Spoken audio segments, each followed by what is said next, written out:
آج ہم حمزہ کے الفاظ اور اس کی کہانی سنیں گے۔ میں تو ہوں حمزہ، مجھ سے کوئی لفظ شروع نہیں ہوتا۔ میں الفاظ کے اوپر یا آخر میں آتا ہوں اور میں واو چھوٹی اور بڑی اے کے ساتھ ملا کر بھی لکھا جاتا ہوں۔ آئیے کہانی شروع کرتے ہیں۔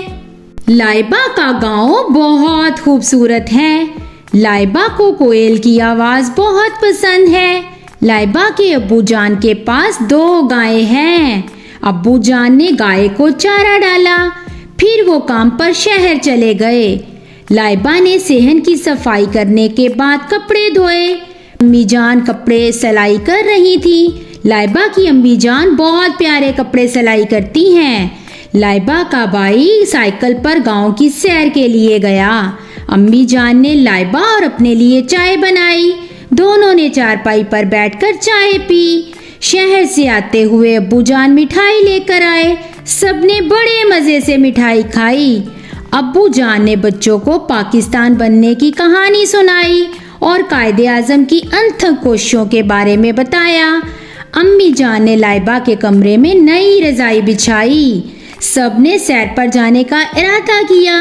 لائبہ آئینے کے سامنے بہت پیارا تیار ہوئی۔ پیارے بچوں، کہانی میں ہم نے سیکھا حمزہ لفظوں میں کہاں استعمال ہوا۔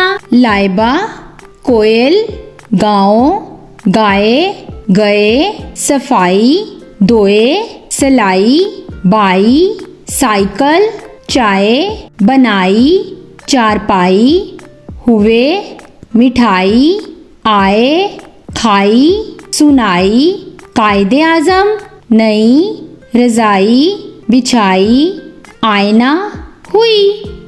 تو ہم نے سیکھا حمزہ لفظوں کے اوپر اور آخر میں کیسے استعمال ہوتا ہے۔ Thank you for watching.